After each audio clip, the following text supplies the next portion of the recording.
He tried to close my bank account, not ask for money, not borrow, not even steal. Quietly, he walked into the branch, said I was incapacitated, and handed over a forged power of attorney with my dead husband's name on it. I'm 78. I still drive, cook, walk without a cane. I still remember my first locker combination in high school, but according to my son, I'm not fit to handle my own finances. The bank clerk's hands were shaking slightly as he told me. His name was Michael, young, polite, maybe 30. Mrs. Groves, we didn't process anything. We were concerned about the paperwork. That's why I asked you to come in today. He didn't say fraud, but it hung in the air, sharp and obvious. I sat in that stiff leather chair across from his desk and stared at the form. All the fields were filled. My name, my address, my date of birth, the forged signature. A doctor's letter attached, also fake, saying I was suffering from early-stage dementia. I could see the notary stamp smudged at the bottom, and his name at the end. Thomas Groves, my son. I didn't say a word for a long time. Michael kept glancing at me like he expected a breakdown, a cry, or maybe an excuse. But I just sat there, remembering the boy with skinned knees who once cried, because I threw away his broken Lego piece. He couldn't bear to let go of anything, not even things he'd ruined. I looked at Michael. Is there anything I need to sign? He blinked. Mom. To cancel all access, to revoke any prior authorizations, to block him from everything he might think he has a right to. Michael opened a drawer slowly, pulled out a folder, and passed it across the table. These forms will do that, and will flag your account permanently. I took the pen and signed each line with a hand steadier than I expected. When I finished, I leaned back and looked out the window. Traffic was moving like always, slow and lazy. A bus full of school kids passed. I wondered if any of their mothers had ever been betrayed by their sons. You don't have to go through this alone, Mrs. Groves, Michael said carefully.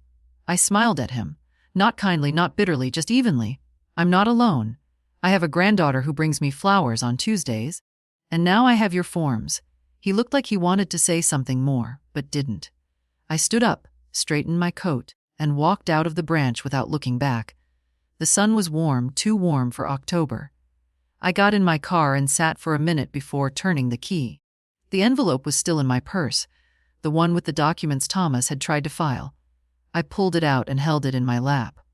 Then I started the car, drove straight home, and opened the locked drawer where I kept every canceled check I'd ever written him. The list was long. The first check I ever wrote to Thomas was for 12. He was 17 and his football team needed matching socks. He'd asked his father first, quiet, polite. And when Rai said no, Thomas came to me with those big brown eyes and the speech about team spirit and looking the part. I gave it to him in cash, but I wrote the check to remind myself where it started. The second was for college. Then rent, then his wedding, then a new water heater, then therapy, then the divorce. It went on, a pattern so slow and steady it took me decades to see the slope I'd been sliding down. That morning after the bank, I spread all the papers on the dining table. I hadn't touched the good china in years, but now the table was covered edge to edge with paperwork. 3 canceled checks, 8 wire transfers, 4 power of attorney forms he had me sign just in case, and 2 life insurance policies with his name listed as sole beneficiary. I didn't cry. I didn't even feel angry. I just felt tired. I made myself tea, sat down and opened a notepad, the same kind I used when Ray and I ran our hardware store. I wrote down everything Thomas had received from me in the last 20 years, item by item, line by line. The total made my stomach twist, 412,680, not including groceries, not including the birthday trips or the gas cards or the medical bills for his daughter when he couldn't get her on his plan, not including love.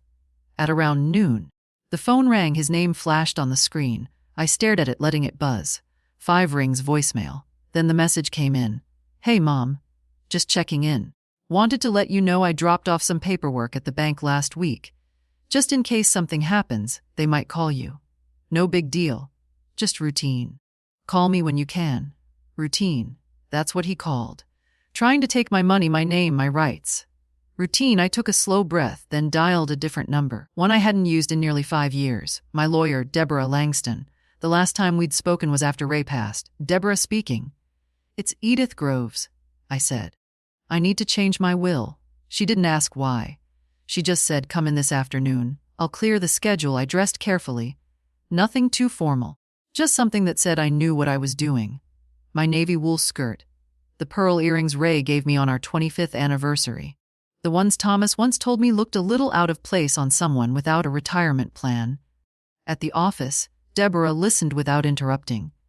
She took notes. She raised one eyebrow when I told her about the forged papers. "Do you want to press charges?" she asked. "No," I said. "Not yet," she nodded. "But you want to revoke all previous power of attorney and remove him from the will." And I added, "I want to set up a trust for my granddaughter, Emma." Deborah's pen paused over the page. "You're sure?" "I'm sure," I said. "She's the only one who still calls me because she wants to, not because she needs something." We spent the next hour going over documents. I signed each one without hesitation. When it was done, I walked outside, stood on the curb, and looked up at the sky. The air felt different, lighter, like something had shifted. Then I took out my phone, scrolled down to Thomas's name, and blocked it. He could have had everything. Not my money, but my trust. Now he had neither. The silence after blocking your child's number isn't peace. It's something else. A kind of hum beneath the floorboards. You hear it when the fridge clicks off, when the faucet stops dripping, when the whole house exhales and realizes it's not waiting for anyone to come through the door. That night I couldn't sleep.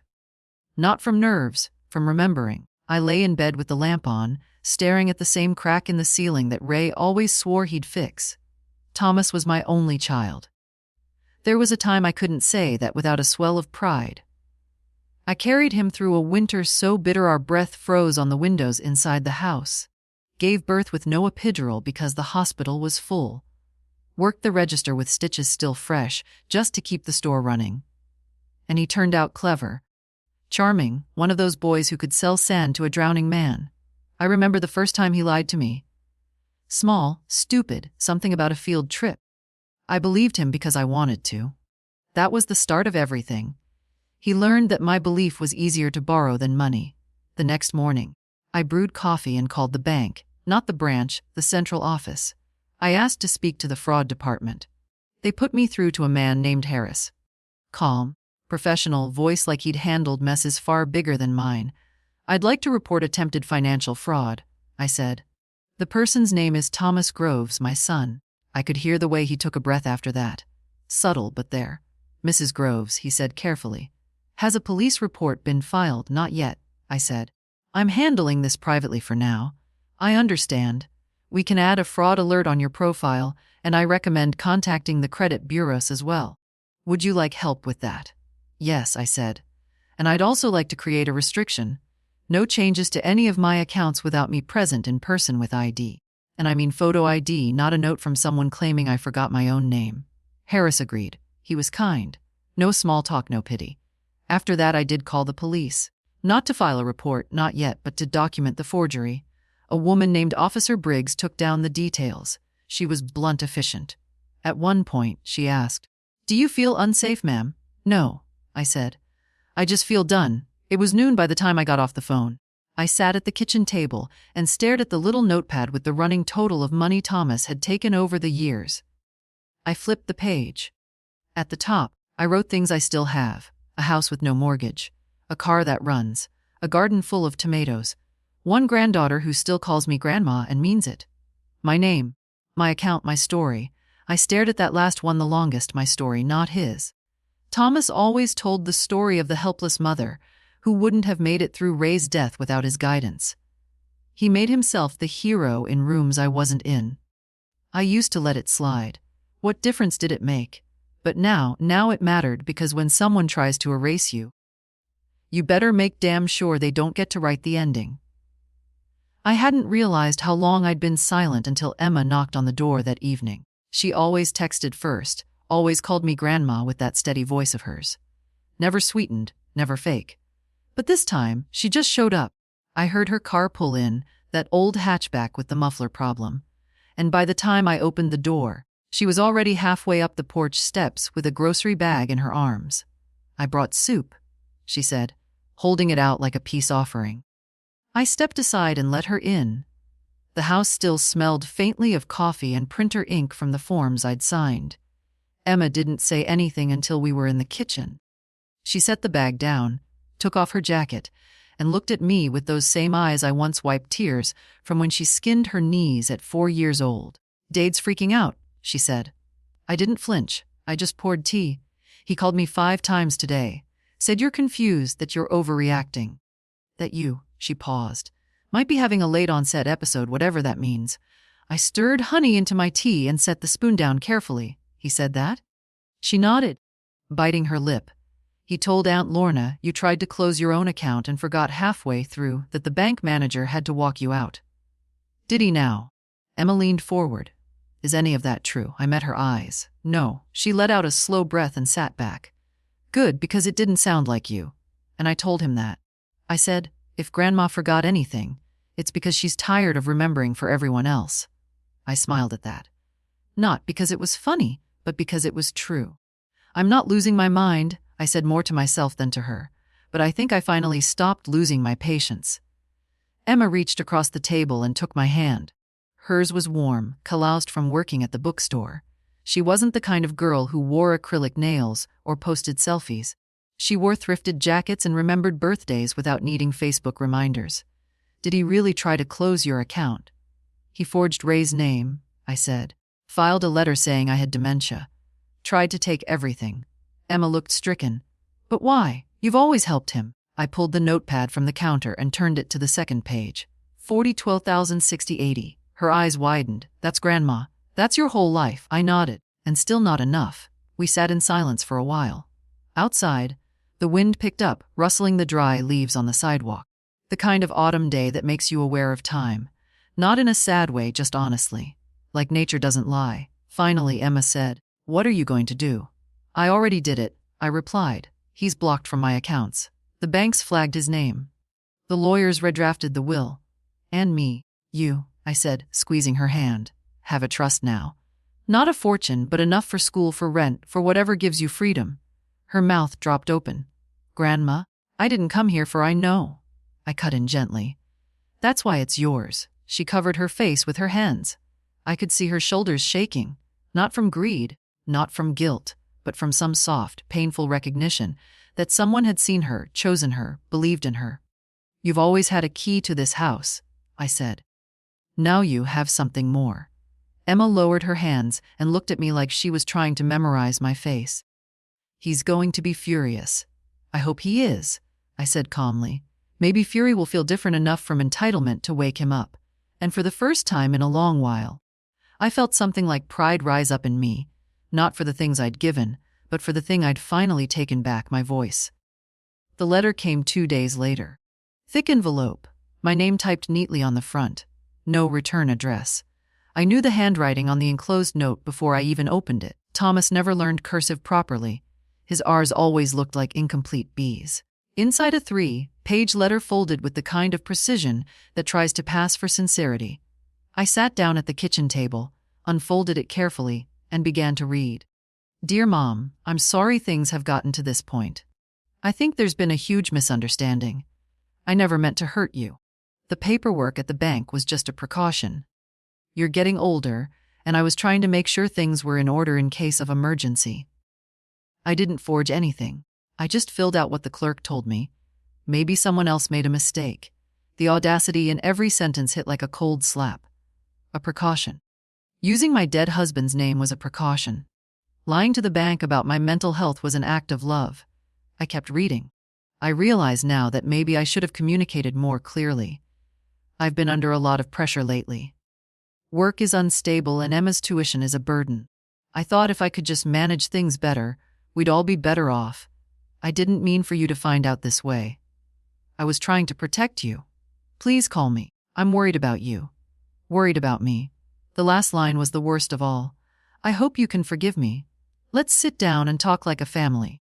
I folded the letter slowly, then tore it in half, then again and again until the pieces were too small to carry meaning. I didn't need a family meeting. I needed the truth. That same day, the bank confirmed the last step of the trust transfer.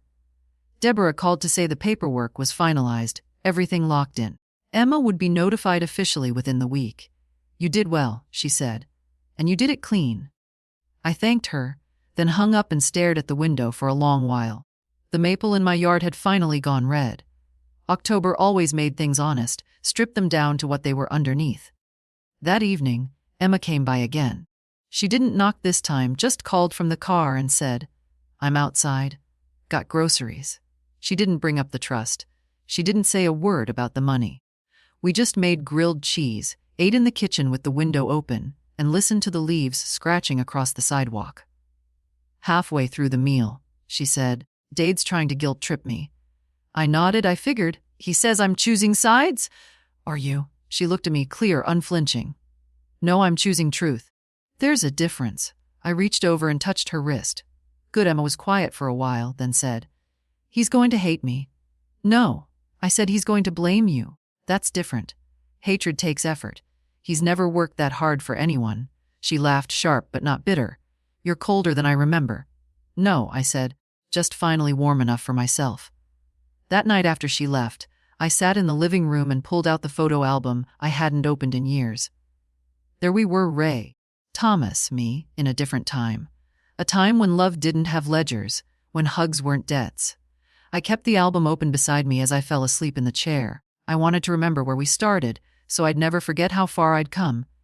The first call came at 7:42 the next morning. I recognized the number, not Thomas, but his wife, Evelyn. We hadn't spoken in over a year. The last time was Easter, when she dropped off a store-bought pie with a note saying, "We're swamped. Love you." She'd barely made it up the steps. Her perfume lingered longer than she did. This time, she didn't wait for voicemail. "Edith, hi," she said, voice clip. Brisk. "I think we need to talk." I was still in my robe, holding a cup of tea that had gone cold. I walked to the window and looked out at the quiet street. "About what?" She sighed. "The theatrical kind. I don't want to be in the middle of whatever's happening between you and Thomas, but you're making things very difficult." "I haven't made a single phone call," I said. "He's the one scrambling." She ignored that. "Emma told us about the trust." "Do you think it's fair to pit her against her father like this? She's a child. She's 24, I said evenly. A child emotionally. She's not ready to carry that kind of financial responsibility, and it sends the wrong message. What message would you prefer? I asked. That theft is a family value. There was a pause. "I know you're upset," Evelyn said, voice cooling. "But this could still be fixed, quietly. No need to involve lawyers. If you just sit down with Thomas." I did, I cut in. In my mind, I sat down with every version of him I've ever known. The boy who cried when his goldfish died. The teenager who lied about failing chemistry. The man who asked me for money under the table because his pride couldn't take a real job, and I decided that versions run its course. "You always had a flair for the dramatic." "No," I said, "I just finally stopped being afraid of silence." She tried once more. "He's your son. I know exactly what he is." I ended the call and set the phone down carefully on the table, like it might burn a hole through the wood if I wasn't gentle. 10 minutes later, Thomas called again. Then once more. I didn't answer. At 11, I drove to the community center, not to join anything, just to sit. They'd renovated it a few years ago, added tall windows and polished floors. Everything smelled faintly of lemon cleaner. I sat on a bench outside the library room and watched two old women play cards across the hallway. One of them was wearing a sweatshirt that said, "Unbothered since '53." I smiled without meaning to. After a while, a woman I didn't recognize sat beside me. Thin frame, elegant coat, hands folded neatly in her lap. "You here for the estate workshop?" she asked. I shook my head. "Just visiting ghosts." She nodded slowly. "Me too." We didn't say much after that, but it felt good. Not being needed, not being begged or guilted, just existing without agenda. On the way home, I stopped by the post office. My box was mostly empty. A coupon flyer, a retirement investment ad, and one pale blue envelope with no return address. Inside was a card, no message, just a photo of a little boy holding a Lego spaceship, a Polaroid from 1988. On the back, in my handwriting, Tommy's first big build. Wouldn't let anyone touch it. The card had been folded, flat and refolded. It had lines like an old letter that someone couldn't quite throw away. I drove home with it on the passenger seat, glancing over at it like it might explain something. But it didn't. He'd built something once with pieces he was proud of. And now, all these years later, he was trying to take apart what wasn't his. But I wasn't letting him. Not anymore. Sunday came quiet. The kind of quiet that used to mean something in this town. Church bells, slow coffee, neighbors in their gardens. Now it just meant no calls from spam numbers and one less excuse to ignore the silence. I took my tea out to the porch. The air had that cold edge October carries when it wants to remind you what's coming. I wrapped the shawl tighter around my shoulders and watched the world wake up slowly. A jogger, a squirrel, the neighbor boy dragging his trash bin with one wheel missing, and then a car I recognized. Thomas's, not the rusted Corolla he used to drive. No, this was the newer model, sleek gray with the payment plan I probably funded. He didn't park, he idled. Then he got out, smoothed his jacket, walked up the steps with that slow, practiced calm he used in meetings. The one that said, "I've already decided how this conversation ends." I didn't move. He stopped 2 feet from me, hands in his coat pockets. "Mom, Thomas, you won't return my calls?" "No." He nodded like I'd confirmed something. I wanted to talk in person. I took a sip of my tea. "I know things got misunderstood," he said. "You forged a letter." His jaw tightened. "That's not how I would put it."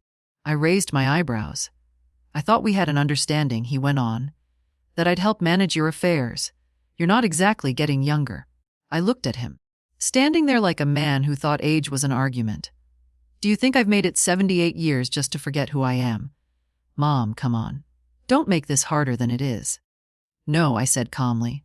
"You already made it hard. I'm just done pretending it's not." He shifted. The breeze tugged at his coat. "So that's it. You cut me off after everything I've done." I stared at him for a long second. "What exactly have you done, Thomas? Name one thing you've done for me that wasn't transactional." He opened his mouth, closed it. "Emma's the one who calls, who visits, who asks how I'm doing without asking for anything in return. She's just a kid. She's twice the man you ever were." That landed. I saw it. Not as a slap.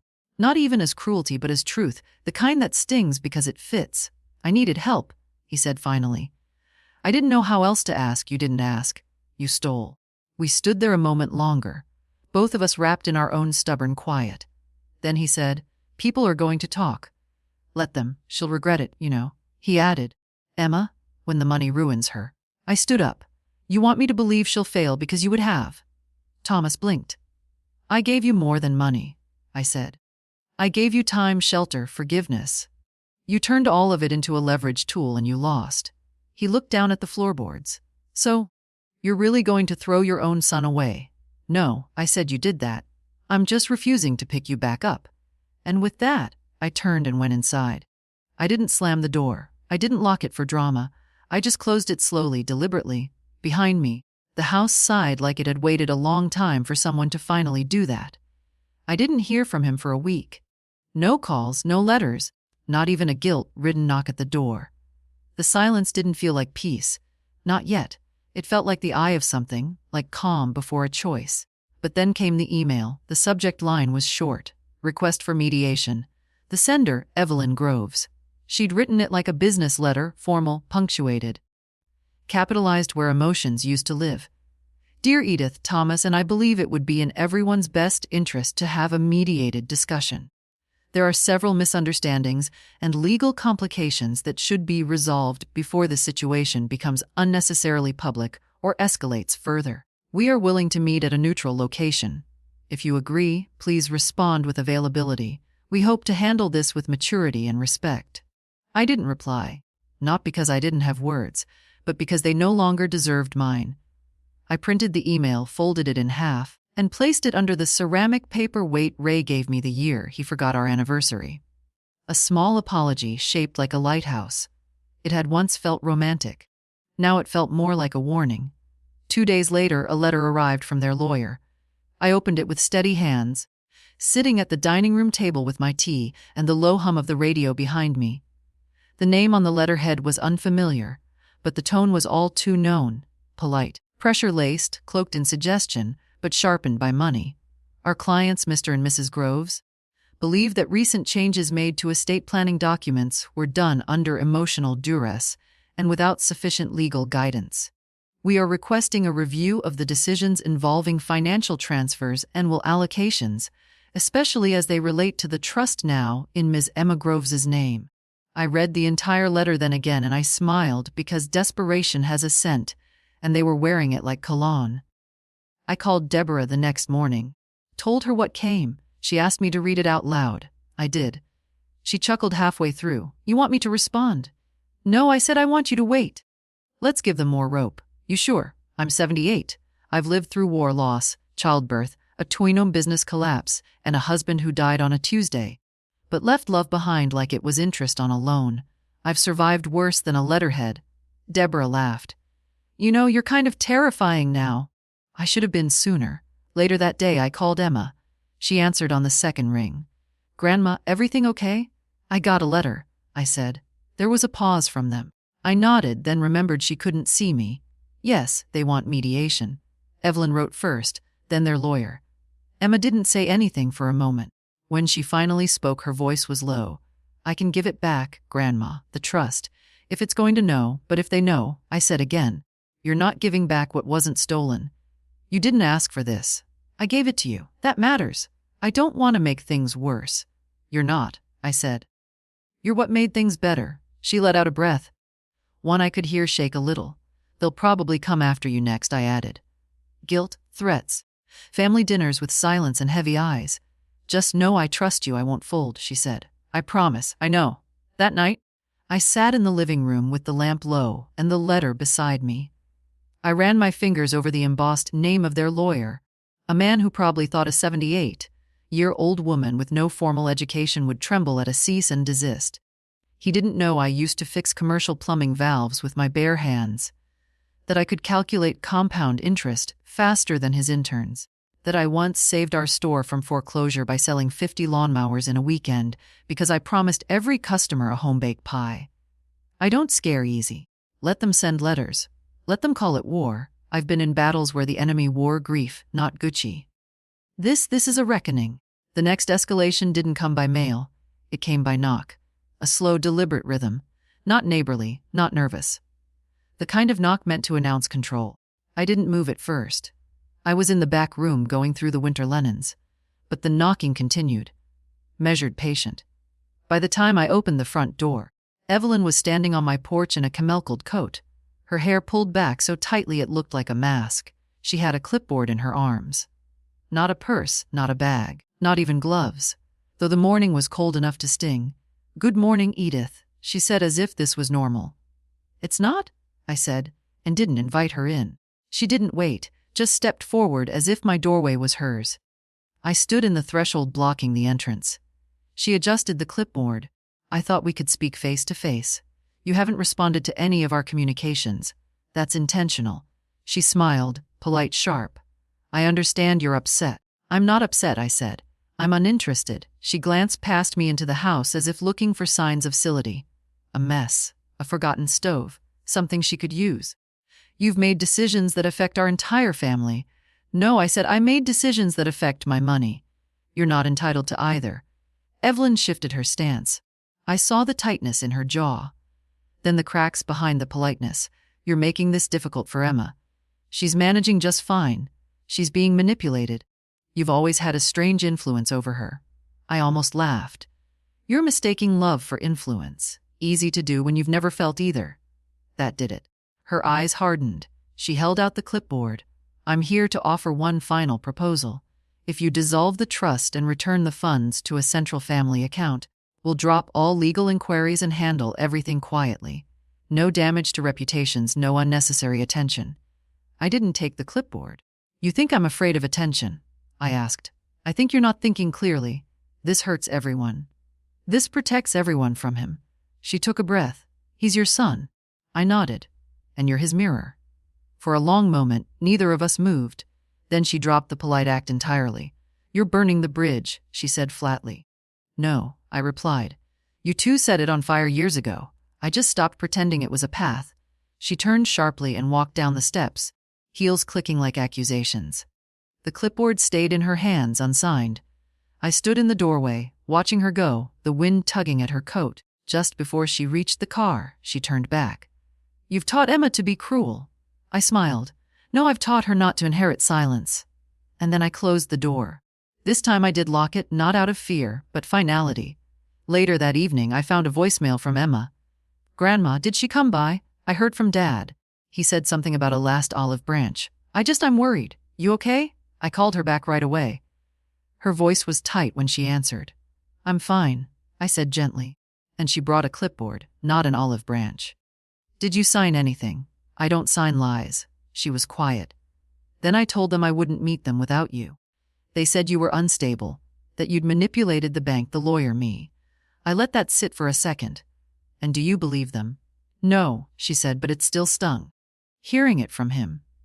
I know we were both silent for a while, sitting in different houses with the same ache. The ache of realizing that family can disappoint you deeper than any stranger. Finally, she said, I'm not giving it back. The trust. I don't care what they threaten. I know, I whispered, and I did. I believed her. Because Emma, for all her youth, had inherited something I'd nearly forgotten I had to pass down. Not just money, but backbone. I once read that strength isn't loud, it's quiet, rooted, slow to bend. That week, mine sounded like teacups returned gently to their saucers. Like a phone left ringing, like paper sliding into a file folder, one document at a time. No shouting, no retaliation, just silence, heavy, deliberate. But not everyone appreciated that kind of silence. 2 days after Evelyn's visit, I received a message from a man named Peter Lang, a financial advisor. Apparently Thomas and Evelyn's. He left a voicemail using the kind of voice that sounded freshly printed. Mrs. Groves, I represent certain interests of your son and his wife. I'm reaching out to request clarification regarding recent asset transfers. We believe some of these may have occurred under emotional pressure, and there's concern about your capacity to manage such significant decisions. If you're willing, we'd like to assist in rebalancing your estate in a way that protects your legacy and family unity. Family unity. That was a new flavor of manipulation. I didn't call back. Instead, I forwarded the voicemail to Deborah. She responded within the hour. Don't worry, they're fishing, but I'll send them a formal cease contact. It's time to put them on record. Good, let them talk to lawyers. Let them pay for every hour they try to twist truth into doubt. I'd spent enough years subsidizing their schemes. Now they could subsidize their own fantasies. Later that evening, I baked. Not for them, for me. Banana bread. With the recipe Ray's mother gave me when we were first married, smudged in my handwriting, the ink fading where I'd once spilled vanilla. It had been years since I'd baked without an occasion. No birthday, no fundraiser, no obligation. Just because I wanted the house to smell warm again. Halfway through, the doorbell rang.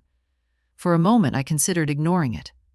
But something told me it wasn't them. I opened the door and found Emma. She was holding a stack of papers, her shoulders hunched, eyes tired. Am I interrupting? Only the bread, I said. Come in. We sat in the kitchen, the oven humming behind us. She laid the papers on the table, printouts, statements, emails. I didn't read them. I just looked at her. I think they're digging, she said. Trying to find something on me. Evelyn asked if I'd used the trust funds yet. I haven't, not $1. But she said if I so much as spend it on rent, they'll accuse me of misusing assets. They don't have access, I said. They're trying, she whispered. They're making calls, asking questions at my work. My advisor said they even contacted the college bursar's office. They're hoping you'll break. Emma looked down. Part of me wants to make it stop. No, I said, you don't give cowards what they want. She nodded slowly, but I saw the weight in her spine. The way her fingers picked at the corner of the paper. They don't see me as a person, she said. Just a chess piece. They don't see anyone as a person, I said. Just means to an end. I stood and poured us tea. She took hers with honey. Always had. I remembered the first time I gave her a cup that way. She was 8, had a fever. I sat beside her all night reading old story books until she finally fell asleep with her head on my lap. They'd forgotten that girl existed. I hadn't, and I never would. When the banana bread was done, we ate 2 slices each, warm. No plates, just napkins and hands. We didn't talk about money after that, or law or tactics. We just talked about books. The one she was reading, the one I'd meant to. The ones Ray never returned to the library. When she left, she hugged me tightly, then whispered, I'm proud of you.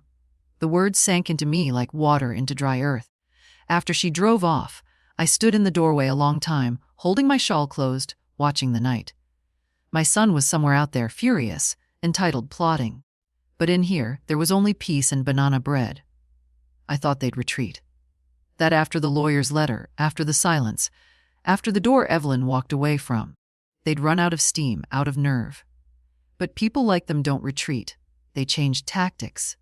The next call didn't come to me, it went to the church. Pastor Helen phoned that afternoon, gentle as ever. She's been leading our small congregation for nearly 20 years, always with hands that smelled like lemon balm and a voice that could still the wildest child. "Edith," she said, "I got a visit from Thomas." Of course she did. I told him we don't get involved in family disputes. She continued carefully, "But I thought you should know." He seemed concerned. I almost laughed. "Concerned about my soul." "Concerned about your declining health," she said softly. He wanted to know if I'd noticed any signs. There it was, the slow drip of poison. They couldn't get my money through banks or lawyers. So now they'd try through doubt, through reputation, through whispers in the corners of places I'd once been safe. "Thank you for telling me," I said. Pastor Helen paused. "Edith, I know you and I know what strength looks like. If you need me to talk to anyone, the bishop, the board." "I would no need," I said. "Let them wonder." Later that week at the Wednesday potluck, I saw it. A few glances quickly averted. Two couples whispering at the coat rack, mild, subtle things, but I know the shape of a story before it's told. Someone had started talking. I didn't flinch. I scooped mashed potatoes onto paper plates and asked Di May about her new hip, like nothing had changed because nothing had. Let them think I'm fragile. Let them circle like well-dressed vultures. They'd find no feast here. That evening after church, I got a text from Emma. "They're telling people you're unwell, that the trust was a mistake, that I coerced you." I replied simply, "I trust you. They don't matter." But I knew it mattered to her. Emma had always believed in fairness, that truth would win if you just said it loud enough. She didn't understand yet that some people hear only what benefits them. The next day I decided to fight back, not with letters, not with lawyers, not even with words. I called the local library. "Hi," I said. "I'd like to book the community room next Wednesday night for a reading." "A reading?" "Yes. A personal account. Family, finances, boundaries, a public reflection." The woman on the line hesitated. "Is this for a book club?" "No," I said, "it's for anyone who's ever been told they're too old to matter." She booked the room. I made 20 flyers on my home printer. Simple black and white. Wednesday 7 p.m. Edith Groves, a quiet retelling free, open to all.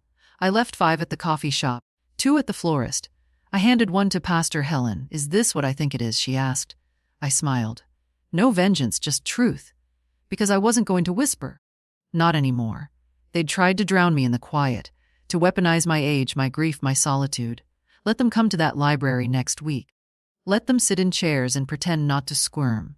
I'd tell my story, and this time they'd have to listen.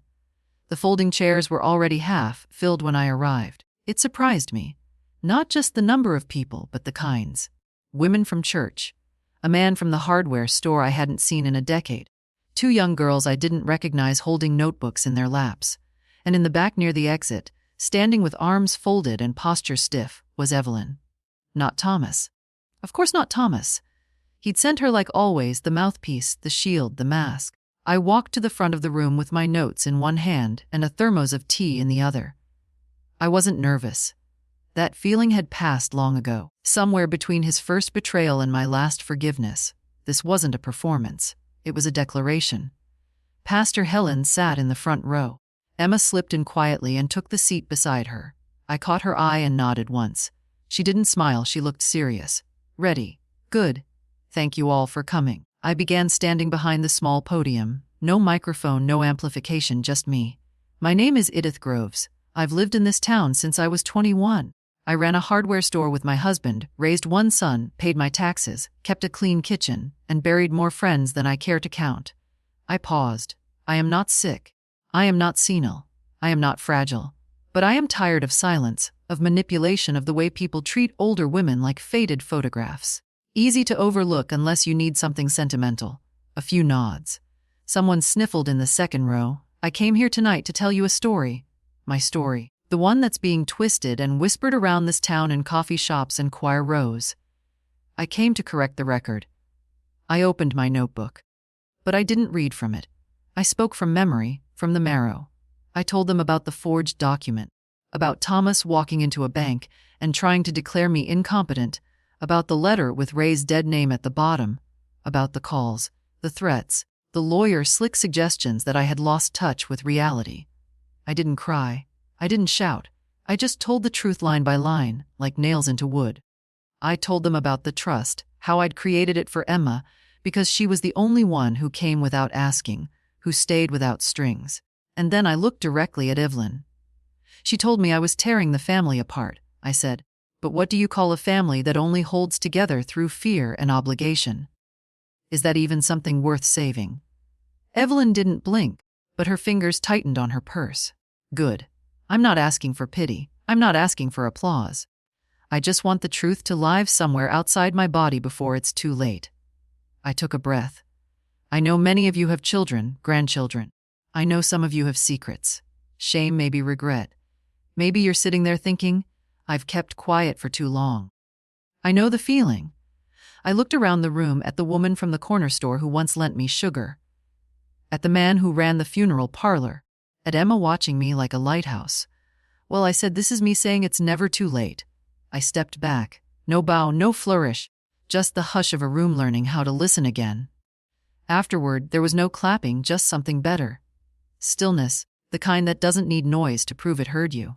Then, one by one, people rose. Some shook my hand, others hugged me. A few just nodded, eyes glassy, lips tight. I didn't need words. I had enough of those tonight. Emma came last. She didn't say anything, just wrapped her arms around me, like she was trying to hold everything together that the world had tried to tear apart. And then she whispered, "You looked taller tonight." I laughed. That's what happens when you stop carrying shame. Behind her, Evelyn had already gone, slipped out the side door like smoke, like guilt, trying to avoid daylight. I didn't care. Let her run. Let her report back. Let them fume in their rooms filled with resentment and failed control. I had done what I came to do. And that night, for the first time in a long time, I slept without dreaming of explanations. I woke to roses, 3 pale yellow stems in a mason jar left on my porch without a note. No card, no signature. Just the flowers placed gently beside the door like gratitude that didn't need to be traced. I knew they were from someone who had been there, someone who heard. Inside, the kettle hissed. I poured my tea, sat by the window, and watched the street breathe. A dog walker passed. A boy with a backpack too large for his frame. Life, unaware that anything had changed, but it had. Not in the headlines, not in legal documents. Inside. Later that morning, Emma called. "They're quiet," she said, "too quiet." She meant Thomas and Evelyn. I understood the worry. That stillness wasn't surrender. It was strategy. The quiet of people who think long games, who don't mind waiting if they believe you'll wear down. But I wasn't tired. Not anymore. "They know now," I said. "All of them. The town, the church, your boss, the bank. That story they were trying to spin has a counterweight now." Emma sighed. "I'm still getting calls from a number that won't leave voicemails." "Block it." I did. "But it feels like they're circling, waiting for something. They're waiting for you to break." I said, "So don't." There was a pause. "They're not used to hearing no. They're about to get fluent in it." I hung up and got dressed slowly. I was heading into town. Not for errands, but for presence. It matters sometimes just to be seen. At the coffee shop, the owner, Miranda, gave me my tea on the house. She didn't say why, and I didn't ask. A silent solidarity passed between us. I sat by the window and read the paper, letting the normally settle into my bones. Then Evelyn walked in. No clipboard this time, no coat armor, just jeans, a sweater, and a face that looked carved out of cold marble. She saw me, paused, then walked straight to the counter, ordered her drink, waited, said nothing. But she kept glancing over. Flickers tells. When she turned to leave, she paused at my table. "Quite the speech," she said. I didn't look up from my paper. "Truth doesn't need embellishment. You've turned this town into your jury." "No," I said, folding the paper carefully. "I just stopped letting you write the testimony." She shifted. "You think any of this will matter when the lawyers get involved? It already matters. People believe me, and more importantly, I do." She tilted her head, studying me like a puzzle that used to be easy. "You always were theatrical." "No," I said. I was quiet. "You just mistook that for agreement." She scoffed, stepped back. But before she left, I added, "You can keep circling, keep calling, keep spinning stories, but I promise you, Evelyn, when the dust settles, all you'll have is the echo of your own entitlement." She didn't reply. She left. And this time the room didn't watch me, it watched her. Later at home, I sat in the kitchen with the roses in front of me. I touched one of the petals, soft, stubborn in its brightness. Then I opened the locked drawer where I kept my will. I added a note, not legal, just personal. To Emma, in case you ever doubt your worth, know this. You didn't inherit money. You inherited proof that standing your ground is not the same as being unkind. Love, Grandma. I folded the note, placed it beneath the documents, and closed the drawer. Let the others prepare lawsuits, whispers, strategies. I had legacy, and not even they could steal that. It came quietly, the way most endings do. A letter. Certified mail return receipt requested. My name typed neatly, the envelope thick but weightless in meaning. The sender Thomas Groves, Co. Lang and Associates. Deborah called before I even opened it. It's not a lawsuit, she said. It's a settlement offer. Of course it was. They'd tested the town, tested me, tested Emma. Found no cracks. So now they do what all entitled people do when power slips through their fingers. Offer a compromise designed to look like mercy. I opened the letter with a butter knife, unfolded it on the kitchen table like a relic, to Edith Groves. In the interest of preserving what remains of our family's dignity and avoiding further public embarrassment, we propose the following. You agree to dissolve the trust in Emma's name and reinstate the previous financial distribution outlined in your 2019 estate plan. In exchange, we agree to cease all legal and reputational challenges and refrain from further action or contact. This is a one-time offer. Please consider the impact on your granddaughter and the long-term unity of our family. With respect, Thomas and Evelyn Groves. No lawyer's signature. Just theirs. Not legal strategy. Just desperation in a suit. I read it twice, then once more slower. Every sentence trying to fold itself into reason, into decency. But the lie was loud in every line. They weren't offering peace. They were offering silence. Mine. Emma came by that evening. I handed her the letter without comment. She read it, eyes scanning quickly, her face unreadable. When she finished, she looked up. Are you going to answer? Yes, I said. I already did. I showed her the envelope I'd prepared. My response, 2 lines handwritten, no letterhead, no legal phrasing, no. My dignity was never yours to negotiate. Emma exhaled slowly, then smiled. A quiet, proud thing. Can I mail it? I nodded. She left 10 minutes later, envelope in hand, coat zipped tight against the wind. I stood at the window long after her car pulled away. Let the stillness wrap around me like an old song. And I thought, not for the first time, about everything I'd lost in this fight. Not the money, not the years, but the illusion. The idea that love and loyalty always come as a matched set. That if you give enough, explain enough, wait long enough, people will become who you hoped they'd be. They don't. Sometimes they become louder versions of their worst selves. And sometimes the best thing you can do, the most loving thing, is not to chase, not to beg, not to teach, but to stop, to plant your feet in the truth and let others spin themselves dizzy. That night I wrote one more letter.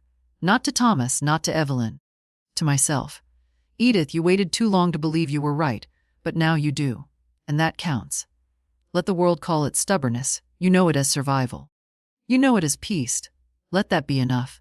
I placed the letter in the back of my notebook, closed it gently. Then I turned off the lights, locked the doors, and slept. No dreams, no ghosts, no noise, just sleep. The sun rose through the lace curtains, soft and unhurried. October was waning, gold giving way to gray. The kind of air that smells like endings. I got up slow. No rush anymore. No phone to watch. No letter to expect. The mailbox had been empty for days. The silence now felt earned, like a room aired out after years of stale air. Emma came by with cinnamon rolls, still warm in the box. We sat at the kitchen table just like we used to. The radio murmuring old songs we both pretended not to know the words to. They're gone quiet, she said between bites. They will stay that way, I answered. She nodded. Dad unfriended me, deleted old photos too. I shrugged. Let him delete. We still have memory, she smiled. But it was tired. Not a girl's smile. A woman's. The kind that's learned some people don't come back, and that's not always a tragedy. I looked at her, then really looked. She didn't just carry my blood. She carried my lesson. She didn't ask for power. She didn't demand inheritance.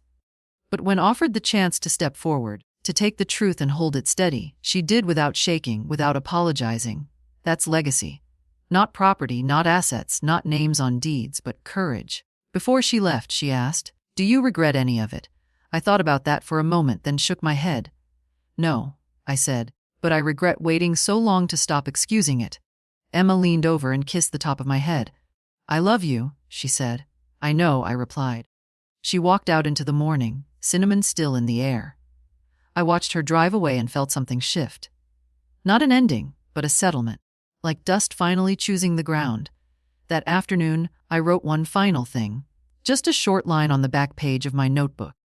"Let the silence you chose be the peace they never gave you." I closed the notebook and slid it into the top drawer with the rest. The will, the trust, the documents they once tried to take from me, all still here, all still mine. I stood and made a cup of tea, sat by the window. The maple tree in the yard had shed most of its leaves. There were only a few clinging on, but the ones left, they held on like they meant it, just like me. And if you've made it this far, reading, listening, nodding along with the parts that hurt, then maybe this story was meant for you too. Maybe you needed someone to say it first. You don't owe anyone your silence. You don't owe anyone your forgiveness if it comes chained to fear. And most of all, you're not too old, too small, too late to protect what's yours. If this story meant something to you, leave a comment, share it, or send it to someone who needs to hear it. Not because I need the attention, but because someone else might still be waiting to speak. Let this be their sign.